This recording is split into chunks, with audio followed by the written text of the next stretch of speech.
जय श्री कृष्ण। राधे राधे दोस्तों, स्वागत है आप सभी का भक्ति सागर चैनल में। दोस्तों, आज हम आषाढ़ अमावस्या जो कि इस वर्ष 25 जून 2025 को मनाई जाएगी, यह दिन पूर्वजों के प्रति श्रद्धांजलि अर्पित करने और दान करने के लिए महत्वपूर्ण माना जाता है। लोग इस दिन पवित्र नदियों में स्नान आदि करने के लिए जाते हैं या घर में ही पवित्र अनुष्ठान करवाते हैं, भोजन जल अर्पित करते हैं और अपने सामने आए लोगों के प्रति हार्दिक आभार व्यक्त करते हैं। पितर अमावस्या के रूप में भी जाने वाला यह दिन माना जाता है। इस दिन दान और भक्ति के कार्यों को पूर्वजों की आत्माओं को शांति और किसी के जीवन में सद्भावना लाने की शक्तिशाली तरीकों के रूप में देखा जाता है। जय पितृ पूजा और शुभ अनुष्ठानों से अपने गहरे संबंध के लिए माना जाता है। इस दिन मनाए जाने वाले सबसे सार्थक समारोह में से एक दीपा पूजा है, जहां घरों को साफ किया जाता है और रंगीन रंगोलियों से खूबसूरती से सजाया भी जाता है और रंगों में जलते हुए दियों से सजाया जाता है, जिससे एक गर्म और दिव्य वातावरण बनता है। यह अनुष्ठान अक्सर किसी के इष्ट देवता या पारिवारिक देवता के साथ साथ 5 तत्वों वायु जल अग्नि आकाश और पृथ्वी को भी समर्पित होता है। कई लोग देवी लक्ष्मी पार्वती की भी पूजा करते हैं। उनका मानना है कि प्रकाश नकारात्मकता को दूर करता है और दिवाली के समान आशीर्वाद लाता है। महाराष्ट्र में इसे गतारी अमावस्या के रूप में मनाया जाता है। जैसे जैसे श्रावण का पवित्र महीना नजदीक आता है, वैसे वैसे यह दिन स्वयं शुरू होने से पहले भोग का समय बन जाता है। अमावस्या में माँ लक्ष्मी और शनिदेव की जन्मतिथि है। ऐसे में इस दिन पितरों की श्रद्धांजलि देने के अलावा कुछ विशेष कार्य भी करने चाहिए। इससे सुख आता है। आषाढ़ अमावस्या के बाद आषाढ़ माह का कृष्ण पक्ष खत्म हो जाता है, फिर आषाढ़ शुक्ल पक्ष की शुरुआत होगी। आषाढ़ अमावस्या को हलहारणी अमावस्या भी कहते हैं, क्योंकि इस दिन किसान हल और कृषि से इस्तेमाल होने वाले उपकरणों की पूजा करते हैं। हमें आषाढ़ अमावस्या के दिन यह काम अवश्य करनी चाहिए, जैसे कि अमावस्या तिथि पर माँ लक्ष्मी और विष्णु जी की पूजा सूर्य अस्त के बाद करेंगे तो बहुत शुभ रहेगा। ओम नमो भगवते वासुदेवाय मंत्र का जाप करें।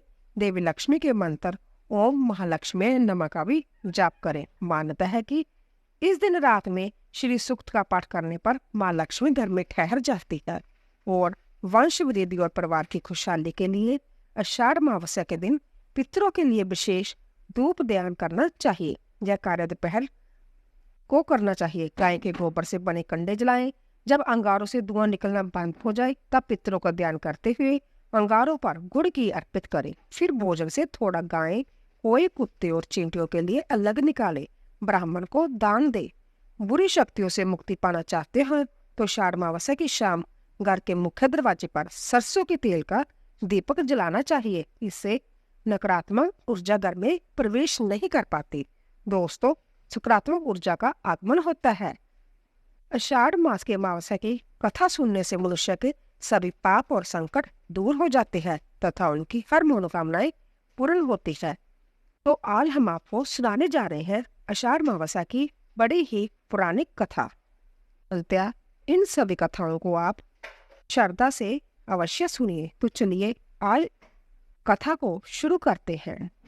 पुरानी कथा के अनुसार एक शाहूकार के 7 बेटे और 7 बहुएं थी तथा एक बेटी भी थी। शाहूकार के घर रोज एक जोगी आता था, जिसे शाहूकार की बहू भिक्षा देती थी। उस जोगी को जब शाहूकार की बेटी भिक्षा देने जाती तो वह उससे भिक्षा न लेता और कहता, तेरे भाग्य में सुहाग की जगह दुहाग लिखा है। लड़की को उस जोगी की यह बात बहुत बुरी लगती थी और एक दिन वह अपनी माँ से रोते रोते जोगी की बात बताती है। सारी बात सुनकर माँ कहती है, कल जब जोगी आएगा तब मैं सुनती हूँ कि वह क्या कहता है और क्यों कहता है। अगले दिन फिर जोगी आता है तो शाहूकार की पत्नी छिपकर बैठ जाती है और लड़की को भिक्षा देने भेजती है। जोगी उससे भिक्षा नहीं लेता और फिर वही बात दोहराता है, तेरे भाग्य में सुहाग की बजाय दुहाग लिखा है। लड़की की माँ बाहर निकल कर आती है और जोगी से कहती है, एक तो हम तुम्हें भिक्षा देते हैं और तुम हमें गाली देते हो। जोगी कहता है, मैं गाली नहीं देता हूँ, जो बात सच है वही कहता हूँ। इसके भाग्य में जो लिखा है मैं वही सच आपको बता रहा हूँ। सारी बातें सुनने पर लड़की की माँ कहती है, जब तुझे सारी बात पता है तो इससे बचने का उपाय भी पता होगा। जोगी कहता है, 7 समंदर पार एक दोबन रहती है जिसका नाम सोना दोबिन है। वह अमावस्या का व्रत करती है। अगर वह आकर इसे फल दे दे तब इसका दुहाग टल सकता है, अन्यथा विवाह के समय सर्प के काटने से इसके पति की मृत्यु हो जाएगी। सारी बात सुनकर माँ रोने लगी और सोना दोबन की तलाश में निकल गई। चलते चलते रास्ते में तेज धूप पड़ रही थी, जिससे बचने के लिए वह एक पीपल के वृक्ष के नीचे बैठ गई। उसी वृक्ष पर एक गरुड़ के बच्चे अपने घोंसले में रहते थे। एक सांप आया और गरुड़ के बच्चों को खाने के लिए लपका, लेकिन शाहूकारनी ने उस सांप को मारकर बच्चों की रक्षा की। कुछ देर बाद गरुड़नी आई और सब जगह खून देखकर शाहूकारनी को चोंच से मारने लगी। शाहूकारनी बोली, एक तो मैंने तेरे बच्चों को सांप से बचाया और तू मुझे ही मार रही है। सारी बातें जानने पर गरुड़नी बोली, तूने मेरे बच्चों की रक्षा की है, इसीलिए मांग जो चाहती है। शाहूकारनी गरुड़नी को कहती है, मुझे 7 समंदर पार सोना दोबिन के जहां छोड़ दो। और गरुड़नी ने वैसा ही किया। शाहूकारनी वहां पहुंच तो गई, लेकिन सोचने लगी, इसे कैसे मनाऊं। सोना दोबिन की भी 7 बहुएं थी, लेकिन घर के काम को करने के लिए सदा आपस में ही लड़ती रहती थी। रात को जब सब सो जाते तो ब्राह्मणी साहू के घर जाती और चुपके से सारा काम करके उजाला होने से पहले चली भी आती। सारी बहुएं आपस में जा सोचती कि कौन सी बहू है जो सारा काम कर देती है, लेकिन एक दूसरे से पूछने की हिम्मत किसी में भी ना थी। एक दिन सोना दोबिन ने भी सोचा, आजकल बहुएं लड़ती भी नहीं है और काम भी सारा हो जाता है। सोना दोबिन ने सारी बहुओं को बुलाया और पूछा, आजकल तुम लड़ भी नहीं रही हो और घर का सारा काम भी कर देती हो। सोना दोबिन ने अपनी बहू से पूछा, घर का सारा काम कौन करता है? बहुएं सांस से झूठ कहती है, लड़ाई करने से क्या फायदा, इसीलिए हम मिलकर काम कर लेती है। सोना दोबिन को अपनी बहू की बात पर विश्वास ना हुआ और वह रात में जागकर संभव सच देखना चाहती थी कि कौन घर का सारा काम करता है। रात होने पर सोना दोबिन छिप कर बैठ जाती है कि देखो कौन सी बहू काम करती है। रात हुई तो वह देखती है कि एक औरत चुपके से घर में घुस रही है। वह देखती है कि उसने घर का सारा काम कर दिया है और जाने की तैयारी में है। जैसे ही शाहूकारनी जाने लगती है तो सोना दोबिन उसे रोकती है और पूछती है, तुम कौन हो और क्या चाहती हो? शाहूकारनी कहती है, पहले तुम वचन दो तब बताऊंगी। सोना दोबिन वचन देती है। तब शाहूकारनी कहती है, मेरी बेटी के भाग्य में दुहाग लिखा है, लेकिन तुम अमावस्या का व्रत करती हो तो मेरे साथ चलकर उसे सुहाग दे दो। सोना दोबिन वचन से बधी थी तो वह शाहूकारनी के साथ चलने को तैयार हो गई। जाते हुए सोना दोबिन अपने बेटों व बहुओं से कहती है, मैं इस औरत के साथ इसकी बेटी को सुहाग देने जा रही हूँ, लेकिन अगर मेरे पीछे से तुम्हारे पिताजी मर जाएं तो उन्हें घी और तेल के कूप में डालकर रख देना। सोना दोबिन शाहूकारनी के घर पहुंच जाती है। शाहूकारनी अपनी बेटी का विवाह करती है तो शेरों के समय सोना दोबिन कच्चा करवा, दूध तथा तार लेकर बैठ जाती है। कुछ समय बाद सांप आया और दूल्हे को डसने लगा, तो सोना दोबिन ने करवा आगे कर तार से सांप को बांध दिया और सांप मर गया। अब सोना दोबिन ने लड़की को सुहाग दिया और कहा, अब तक मैंने जितनी अमावस्या की है वह शाहूकार की इस लड़की को उसका फल मिलेगा। अब आगे जो अमावस्या में करूंगी उनका फल मेरे पति और मेरे बेटे को मिलेगा। सभी लोग अमावस्या माता की जय जयकार करने लगे। सोना दोबिन अपने घर वापस जाने को तैयार हुई तो शाहूकार ने कहा, तुमने मेरे जमाई को जीवन दान दिया है, इसलिए तुम जो चाहो वर मांग लो। सोना दोबिन बोली, मुझे कुछ नहीं चाहिए और वह चली गई। रास्ते में चलते हुए फिर से अमावस्या आ गई। उसने पीपल के पेड़ के नीचे बैठकर कहानी कही, व्रत रखा और पीपल के पेड़ की 108 बार परिक्रमा की। पीपल के पेड़ की पूजा के बाद वह घर जाती है तो देखती है कि उसका पति मरा पड़ा है। अब रास्ते में जो अमावस्या उसने की थी उसका फल अपने पति को दे दिया, जिसके प्रभाव से वह जीवित हो गया। सब कहने लगे, तूने ऐसा क्या किया जो तेरा पति जीवित हो गया? वह कहती है, मैंने तो ऐसा कुछ भी नहीं किया, बस रास्ते में अमावस्या तिथि आ गई थी जिसका मैंने व्रत किया, कहानी कही और पीपल के वृक्ष की 108 बार परिक्रमा की। अब सारी नगरी में डंडोरा पिटवा दिया गया कि हर कोई अमावस्या का व्रत करेगा, पूजा करेगा, कहानी कहेगा और पीपल के वृक्ष की 108 बार परिक्रमा करेगा। हे अमावस्या माता, जैसे आपने शाहूकर की बेटी का सुहाग दिया वैसे ही सबको देना। दोस्तों, इस दिन पितरों की प्रसन्नता के लिए भी दान पुण्य किए जाते हैं और कथा सुनी जाती है। पितरों को प्रसन्न करने के लिए जय कथा भी अवश्य सुने।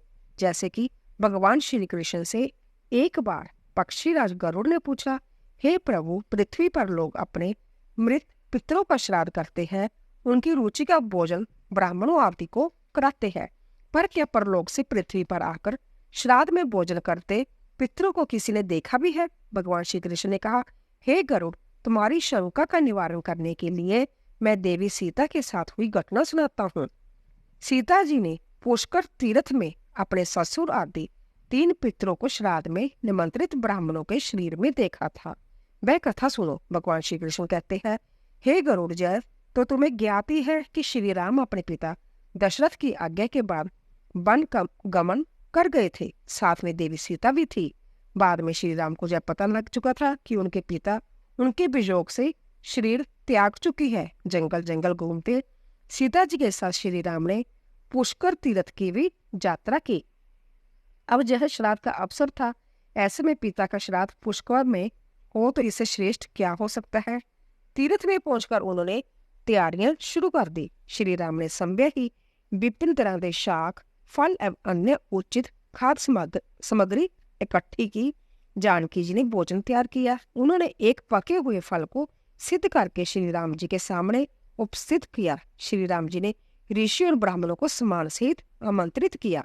श्राद्ध कर्म में दीक्षित श्री राम की आज्ञा से संभ्या दीक्षित होकर सीता जी ने उस धर्म का सम्यक और उचित पालन किया तथा सारी तैयारियां संपन्न हो गई। अब श्राद्ध में आने वाले ऋषियों और ब्राह्मणों की प्रतीक्षा थी। उस समय सूर्य आकाश मंडल के मध्य पहुंच गई और 8वां मुहूर्त अथवा दोपहर हो गई। श्री राम ने जिन ऋषियों को निमंत्रित किया था वह सभी आ गए। श्री राम ने सभी ऋषि और ब्राह्मणों का स्वागत और आदर सत्कार किया तथा भोजन करने के लिए आग्रह किया। ऋषि और ब्राह्मणों को भोजन हेतु आसन ग्रहण करने के बाद जानकी अन्न परोसने के लिए वहां आई। उन्होंने कुछ भोजन बड़े ही भक्तिभाव से ऋषियों के समक्ष पत्तों की बनी थाली में परोसा। वह ब्राह्मणों के बीच भी गई, पर अचानक ही जानकी भोजन करते ब्राह्मणों और ऋषियों के बीच से निकली और तुरंत वहां से दूर चली गई। सीता जी लाताओं की मध्य छिपकर जा बैठी। यह क्रियाकलाप श्री राम जी देख रहे थे। सीता के इस कृत्य से श्री राम जी कुछ चकित हो गए। फिर उन्होंने विचार किया कि ब्राह्मणों को बिना भोजन कराए शायद सीता लज्जा के कारण कहीं चली गई होगी। सीता जी एकांत में जा बैठी। फिर श्री राम जी ने सोचा, अचानक इस कार्य का क्या कारण हो सकता है? अभी यह जानने का समय नहीं है। जानकी से इस बात को जानने से पहले मैं इन ब्राह्मणों को भोजन करा दूं, फिर उनसे सब बात का कारण पूछूंगा। ऐसा विचार कर श्री राम ने संभय उन ब्राह्मणों को भोजन कराया। भोजन के बाद ऋषियों को विदा करते समय भी श्री राम के दिमाग में यही बात रह रहकर कचोट रही थी कि सीता ने ऐसा व्यवहार क्यों किया। उन ब्राह्मणों के चले जाने पर श्री राम ने अपनी प्रियतमा सीता जी से पूछा, ब्राह्मणों को देखकर तुम लताओं की ओट में क्यों छिप गई थी? उचित नहीं जान पड़ा।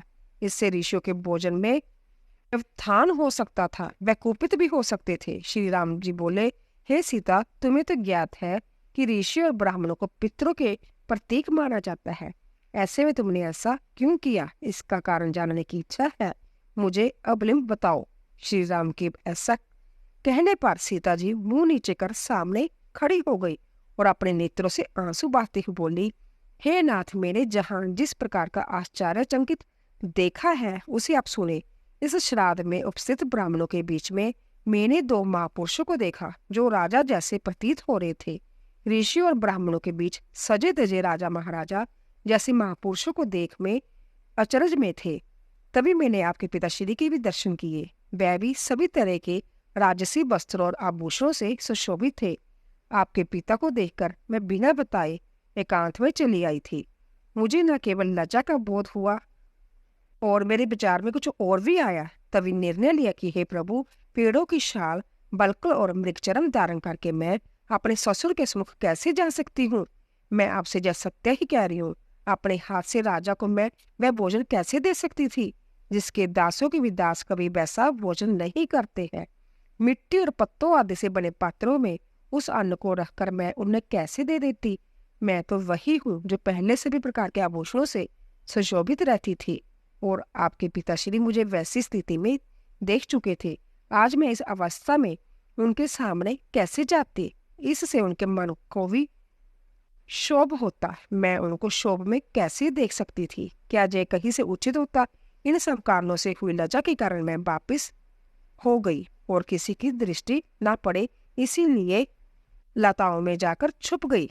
गरुड़ जी बोले, हे भगवान, आपकी इस कथा से मेरी शंका का उचित निवारण हो गया कि श्राद्ध में पितर साक्षात प्रकट होते हैं और वह श्राद्ध का भोजन करने वाले ब्राह्मणों में उपस्थित रहते हैं। बोले सियापति रामचंद्र भगवान की जय। दोस्तों, अब हम अमावस्या माता की व्रत कथा 3 पनौती सुनेंगे। एक गांव में सास और बहू अकेली रहती थी और उनका बेटा विदेश में कमाने के लिए गया हुआ था। सास और बहू बहुत प्रेम से रहते थे। दोनों एक दूसरे की देखभाल भी करते थे। एक दिन बहू ने खाना नहीं खाया। तब सास बहू से पूछने लगी, बेटा, आज तुमने खाना क्यों नहीं खाया? तब बहू कहने लगी, सासू माँ, आज मेरा अमावस्या माता का व्रत है, इसीलिए मैंने खाना नहीं खाया। तब सास ने कहा, बहू, जय व्रत क्यों रखा जाता है और क्या होता है और इस व्रत को करने से क्या फल मिलता है, मुझे भी समझाओ। तब बहू कहने लगी, सासू माँ, अमावस्या माता का व्रत करने से बहुत पुण्य मिलता है। घर में अन्न धन भरा रहता है, सुख शांति बनी रहती है और अटल सुहाग मिलता है तथा पुत्र पौत्र की प्राप्ति होती है। इसी तरह से 3 पनौती अमावस्या माता का व्रत भी रखा जाता है। इस व्रत में हर वर्ष अलग अलग खाना खाया जाता है और विष्णु भगवान के मंदिर में चढ़ावा चढ़ाया जाता है या फिर किसी ब्राह्मण को दान दक्षिणा दी जाती है। इस व्रत में पहले वर्ष शक्कर, घी और चावल से बना खाना खाया जाता है। पहले साल व्रत पूर्ण होने के बाद 1.25 किलो चावल, 1 कटोरी घी और 1 कटोरी शक्कर का दान किसी ब्राह्मण देवता को दान में दिया जाता है। दूसरे वर्ष घी और शक्कर से बना खाना खाया जाता है। इसी तरह जब दूसरे वर्ष का व्रत पूर्ण हो जाए तब 1.25 किलो घी, 1 कटोरी शक्कर और 1 कटोरी शक्कर किसी मंदिर में चढ़ाई जाती है या किसी ब्राह्मण को दान में दी जाती है। तीसरे वर्ष गुड़, तिल और घी से बने व्यंजन खाने चाहिए। जब तीसरे वर्ष व्रत पूर्ण हो जाए तब आधा किलो तिल, गुड़ और 1 कटोरी घी किसी मंदिर में दी जाती है जब ब्राह्मण को दान की जाती है। सासू माँ, इसे ही 3 पनौती अमावस्या का व्रत कहा जाता है। फिर बहू बताने लगी, माँ जी, इस व्रत का संकल्प लेने के बाद इसे पूरा करना अवश्य होता है। अगर पूरा नहीं कर सकते तो घर परिवार में झगड़ा और अशांति फैल जाती है। तब सासू माँ कहने लगी, बहू, मेरी तो उम्र हो गई है, लेकिन तुम जय व्रत अवश्य करना। तब बहू जब व्रत करना शुरू कर देती है। एक दिन बहू ने किसी के कहने पर गेहूं से बनी रोटी खा ली और अमावस्या माता इस व्रत से नाराज हो गई। जो सास और बहू कभी बहुत प्रेम से रहती थी, अब उन दोनों में झगड़े होने लगे। सभी गांव वाले भी हैरान हो गए कि इनके घर में यह सब क्या हो रहा है। सास अपनी बहू को कहने लगी, जब से तुम हमारे घर में बहू बनकर आई हो तब से हमारे घर की लक्ष्मी चली गई है। तुम हमारे लिए बिल्कुल भी शुभ नहीं हो। तब बहू ने कहा, माँ जी, आपके घर की लक्ष्मी चली गई है तो मुझे बताओ कि कहाँ मिलेगी, मैं लक्ष्मी को लेकर आऊंगी। तब सासू माँ कहने लगी, बहू, लक्ष्मी तुम्हें समुद्र के बीच में भगवान विष्णु के पैर दबाते हुए मिलेगी। तब बहू जय कहकर चली गई। माँ जी, अब तो मैं लक्ष्मी जी को लेकर ही वापिस आऊंगी, नहीं तो मैं इस घर में पैर नहीं रखूंगी। ऐसा कहकर बहू लक्ष्मी की खोज में चली गई। जब बहू लक्ष्मी की खोज के लिए निकली तब उसी बीच रास्ते में गाय मिली। गाय बहू से पूछने लगी, आप कहाँ जा रही हो? तब बहू कहने लगी, हे गाय माता, मेरी सास कहती है कि मेरे आने से उनके घर के अन्न धन की कमी हो गई है और उनके घर की लक्ष्मी चली गई, तो मैं लक्ष्मी जी को लेने जा रही हूँ। तब गाय माता कहने लगी, बेटी, अगर तुम जा रही हो तो भगवान से मेरे बारे में भी पूछ लेना, तब बहू कहने लगी, ठीक है गाय माता, मैं आपके बारे में भी पूछ लूंगी। तब गाय माता कहने लगी, जब मेरा बछड़ा होता है तो वह मर जाता है, जिंदा नहीं रहता। तुम लक्ष्मी से पूछ लेना कि आखिरकार मेरे साथ ऐसा क्यों हो रहा है, मैंने ऐसे कौन से कर्म किए हैं जिसकी सजा मुझे मिल रही है। तब बहू कहने लगी, गाय माता, मैं आपके बारे में जरूर पूछ लूंगी। ऐसा कहकर बहू आगे बढ़ गई। जब आगे बढ़ी तब रास्ते में उसे घोड़ी मिली जिसके गले में घंटी बंधी हुई थी। घोड़ी ने भी कहा, बेटी तुम मेरे दुख का निवारण लक्ष्मी जी से पूछ लेना। तब बहू कहने लगी, मैं अवश्य पूछ लूंगी। ऐसा कहकर बहू आगे बढ़ गई। आगे जाते ही बहू को एक अंधा और बहरा बुजुर्ग मिला। उसने भी बहू से अपनी समस्या के निवारण के लिए पूछने को कह दिया। तब बहू उसकी समस्या भी भगवान से पूछने का कहकर आगे बढ़ गई। आगे जाते ही बहू को एक बूढ़ी औरत मिली जो कि हाथ और पैर से उपाहिज थी। उसने भी बहू से कहा, बेटी जब तुम भगवान से मिलो तो उनसे पूछना कि आखिरकार मैं उपाहिज क्यों हूँ, मैंने ऐसे कौन से कर्म किए थे। तब बहू उसकी समस्या पूछने के लिए तैयार हो गई। फिर आगे बढ़ी। आगे जाते जाते बहू बहुत थक गई थी और एक आम के पेड़ के नीचे बैठ गई। आम का पेड़ बड़ा खुश होकर बहू से पूछने लगा, बेटी तुम कहाँ से आई हो और कहाँ जा रही हो। तब बहू कहने लगी, मैं लक्ष्मी जी को लेने जा रही हूँ। तब पेड़ भी अपनी समस्या भगवान से पूछने के लिए कहने लगा, मेरे पेड़ पर लगे हुए आम खट्टे ही क्यों होते हैं, इस बारे मैं बहू रानी भगवान से अवश्य पूछ लेना। तब बहू पेड़ की समस्या लेकर आगे बढ़ गई। थोड़ी दूर जाने पर बहू को एक तलाई मिला। वह भी बहू से कहने लगा, बहू तुम भगवान से पूछना कि मेरी तलाई का पानी इतना क्यों है, कोई भी जहां आकर पानी नहीं पीता। तब बहू कहने लगी, जरूर पूछ लूंगी। ऐसा कहकर बहू आगे बढ़ गई। बहुत दिन से जंगल में चलते चलते वह थक गई। उसे भूख भी लगी थी लेकिन खाने को कुछ भी न मिला। तो वह भूख और प्यास से बेचैन हो गई और जंगल में बेहोश हो गई। उसी समय भगवान श्री हरि और माता लक्ष्मी घूमते हुए उधर से जा रहे थे। तब माता लक्ष्मी विष्णु भगवान से कहने लगी, हे नाथ, जय तो आपकी बहुत बड़ी भक्त है, आप इसके दुख का निवारण कीजिए। तब भगवान श्री हरि कहते हैं, इस संसार में मैं तो बहुत से जीव दुखी है, सभी अपने अपने कर्मों का फल भोग रहे हैं, मैं किस किस के दुख का निवारण करूंगा। तब माता लक्ष्मी भगवान श्री हरि से विनती करने लगी, कहने लगी, जब भूखी प्यासी है, अगर इसे ऐसे में जंगल में छोड़ दिया जाए तो जंगल के जानवर इसे खा डालेंगे। माता लक्ष्मी की बात सुनकर भगवान श्री हरि एक साधु का वेश धारण कर बहू के पास गए और उसे होश में लेकर आए। बहू के होश में आते ही साधु वेश में भगवान से पूछने लगे, तुम जहाँ क्यों आई हो और कहाँ जा रही हो। तब बहू ने सारी बात बता दी। उसकी बात सुनकर भगवान श्री हरि और माता लक्ष्मी प्रकट हो गए और उनके साथ साथ अमावस माता भी प्रकट हो गई।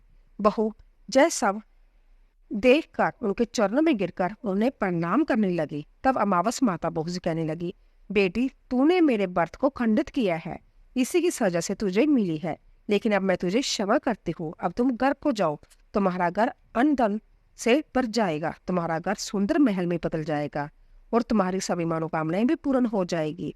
जय सम होने के पश्चात बहू ने रास्ते में जो जो भी मिला था उन सभी के दुखों का निवारण करने के लिए भी विनती की।